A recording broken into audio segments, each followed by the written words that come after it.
Students, here in this chapter 4 we are going to study about user defined methods.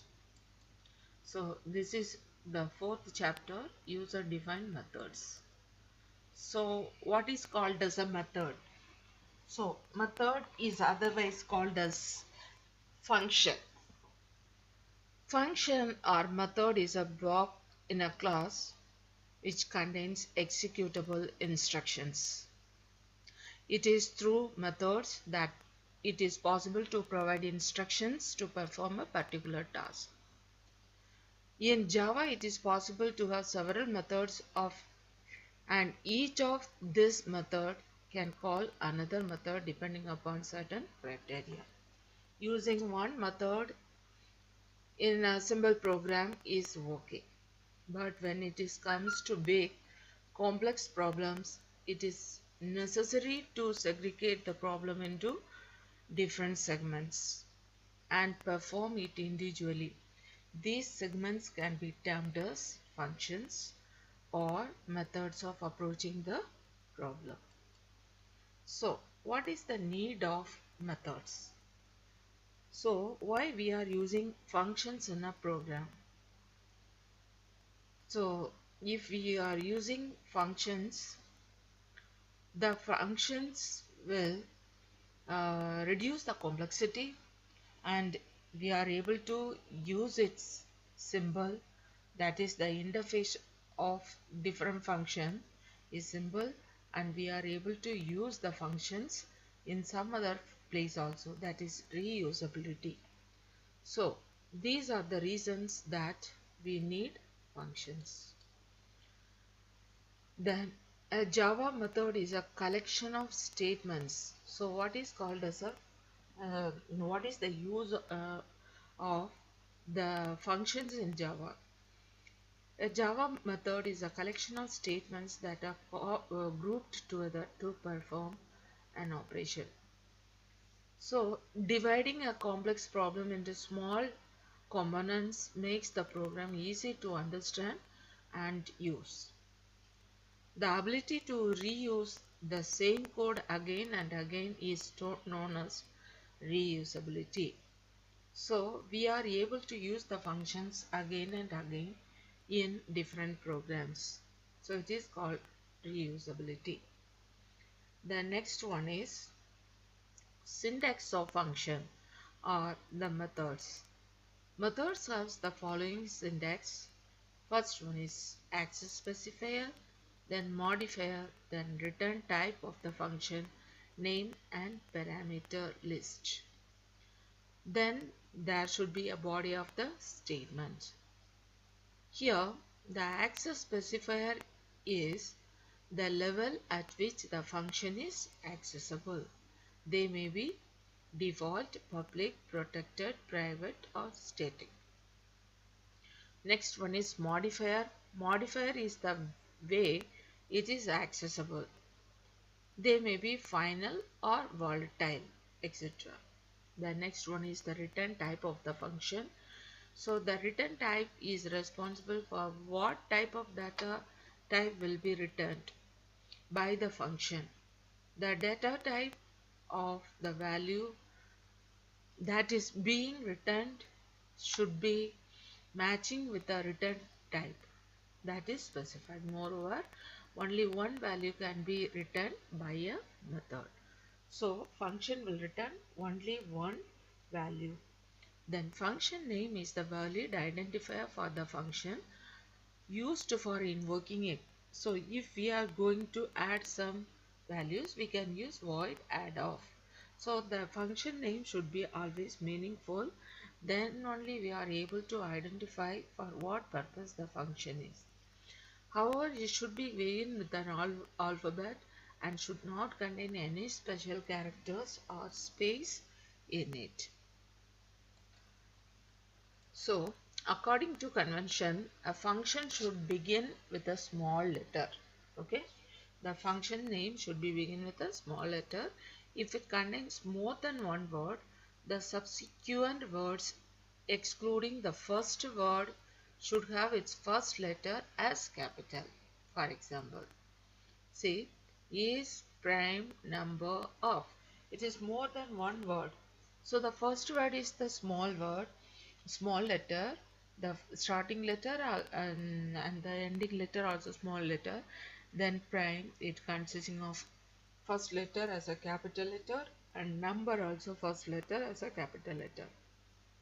So parameters are passed to a function to pass values to it from outside its environment. Parameter means the values that are written inside the brackets. The static method of a class can directly be invoked using the class icon in BlueJ. Non-static methods can be invoked visually only after creating an object in BlueJ. The next one is the program using function that add two numbers. Okay, so first we have input two variables, that is a and b. They are inside the bracket, so it is called as a parameters or arguments. So we are going to find the sum of two numbers. It is stored in the variable c. Then here we used the function name void sum of. So in the main method we are able to call this function. So static void call of sum of 7 comma what is the value of a. We have to give one value for a and another one value for b. So it will add up and store the value sum as 16. Okay, so the return statement not only returns a value to the place where it is called, it also executes the function. So there are the functions can be categorized into three categories. First one is computational functions, second one is manipulative functions, and third one is procedural functions. So first of all we are going to see what is computational functions. These functions return a computed or calculated result. For example, math.power of, math.square of. So math.power of function is used which returns the power of one number to another number. Similarly, math.square of, this is also a function. It returns a square root of a number. Okay. The next one is manipulative functions. These functions manipulate a value and return a successor or failure code.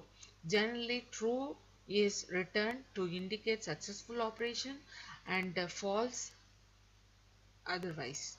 For example, equals of. Check whether the two strings are same or not. It returns true if strings are same, and it returns false if they are not same. The next one is procedural functions. These functions perform an action but does not have any explicit return value. So void is used to indicate this type of function. So procedural function is how we can indicate. Void is used to indicate this type of functions. Void tells the compiler that no value is going to return. The next one is formal parameters and actual parameters. So before going to see what we'll see what is called as a parameter. If a function do not return any value to its return type should be void. So the term parameters, sometimes called formal parameters, is often used to refer the value as found in the function definition. Okay, while argument refers to the actual input supplied at function call. Okay, the next one is formal parameters and actual parameters. There should be some difference between formal parameters and actual parameters. Actual parameters, the parameter list representing the actual value that is given during the function invocation. But in formal parameters, the parameter list as given to the function prototype that accepts the values from the calling function. The next point in the actual parameter is this parameter list may be valuable with actual value or constants directly passed to a function. Then formal parameter, the parameter list are always variables that accepts the values.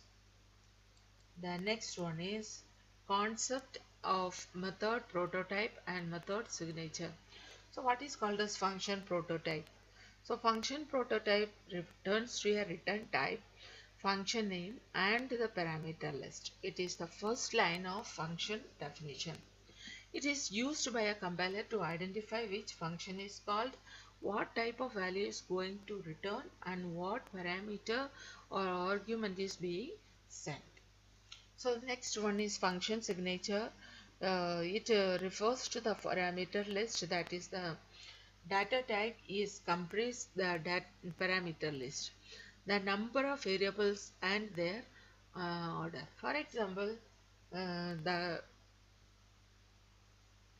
for example, we are going to see one example program. So the parameter list in a function prototype is known as formal parameters. The parameter list given during function invocation is termed as actual parameters. So the function prototype or function interface is the declaration of function that specify the function name and the function signature, number of parameters, data type of parameters and return type, but only um, but it omits the function body. So the next one is access specifiers. So access specifiers are keywords that set the accessibility of classes, methods and other members. Okay. The next one is the following access modifiers are available in Java. They are namely abstract, negative, uh, transient, final, static and volatile. First of all, we are going to see the return type. Okay. The return type of a function is responsible for specifying what type of data the function is going to return back. So if a function is to be created which does not return anything, then void is returned to the space allocated for the return type of the function. Then methods having void return type is used to define a function that do not return a value. Okay. However, you can still use the return statement to exit from the function. So if you want to exit from the function, we are able to use the return statements, and the methods having void return type is used to define a function that do not return a value. The next one is scope of a variable in functions. What is the scope of this variable in a functions? Variables that are declared within a function has its scope limited within the function only. Okay, whatever arguments or whatever values we are used inside a function, it has a limited access, that is it is used within the function only and has no existence outside it.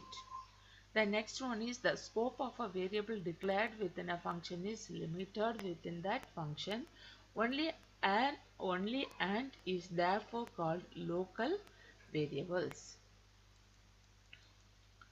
So the next one is methods are invoked for execution of the statements within it. Every time a method is invoked, all statements it are executed right from the beginning. So here we are going to see a program to check whether the given integer is prime or not. So what to do? First we have to define the class, then public static, so everything is work. Here we are using two variables, one for the loop and another one for the count. So first loop, n times the loop will execute if n modulus I equal to 0. If the condition is true, then we are going to increment the value of c by 1. Okay, students. Now, if c equal to 2, return true because we used the flag statements there. Else return false. Then this is the main program. So, if the value of c equal to 2, c का value 2 होगा तो return true, else return false. So, this is the main part of a program. So it is written as scanner is equal to new scanner of system dot in. Here we have used two variables, that is boolean f and integer a. System dot out dot print ln of enter an integer. So if you want to print accept an integer, the statement is a equal to sa dot next int of, then f is equal to is prime of a. If f equal to true, then it is a prime number, otherwise it is a non-prime number. So the next one is what call by value and call by reference. So what is called call by value and what is called call by reference? Call by value, in call by value, changes in the formal parameter is reflected back in the actual parameters. Okay. So if we are doing any change in the formal parameter, it will also reflected in the actual parameter. Call by value has primitive type as its parameter list. The next one is call by reference. In call by reference, changes in the formal parameter is reflected back in the actual parameter. Now this table shows the difference between the call by value and call by reference. So you have to learn this table, and functions based on the operational side effect. Functions can be classified into two types. First one is pure function and second one is impure function. So first we will see what is called a pure function. So pure functions are functions which do not change any value of any attribute within an object. That it is the state of an object is not changed. It may return a primitive or a new object created within. Since no change is done in the past object, no side effects occurs in the attribute of the past objects remain changed. So pure functions are those functions that do not change the state of an object. The next one is impure function. Impure functions are the function that changes the state of an object. Okay, so here this table shows the difference between the pure functions and impure functions. Now we are going to see what is called static functions or static methods. So static method in Java belonging to the class. Okay, no an instance of it. It belongs to the class. They use no instance variables. Instance variable means the variables that is used inside the class, and will usually take input from the parameters, performing actions on it, then return some result. Okay, this is called static methods. The next one is function overloading. So if we are using more than one functions, or if a function is defined within another function, then it is called as function overloading. Function overloading is the feature that allows a class to have more than one method having the same name as if their arguments list are different. Function overloading is that function overloading is one of the method by which polymorphism is obtained in Java. So this is the table shows the difference between pure functions and impure functions. Okay, the next one is static methods. Static methods in Java belongs to the class. So no an instant of it. They use no instant variables and will usually take input from the parameters. Okay, perform actions on it, then return some result. Okay, students. Now we are going to see what is function overloading. If a function is used and within another function, then or more than, if we are using more than one function in a program, then it is called as a function overloading. So method overloading is a process that allows a class to have more than one method having the same name, and if the arguments list are different. So argument difference means the input reference are different, that variables are different. And function overloading is one of the method by which polymorphism is obtained in Java. The next one is this keyword, and this is the final one. This keyword is a reference variable that refers to the current object. It can be used to refer current class and instant variables.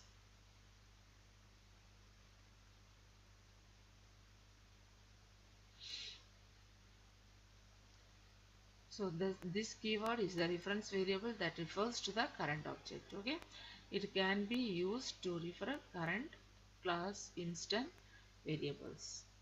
So students, this chapter is over here, and the next part we are going to see the exercise. Okay.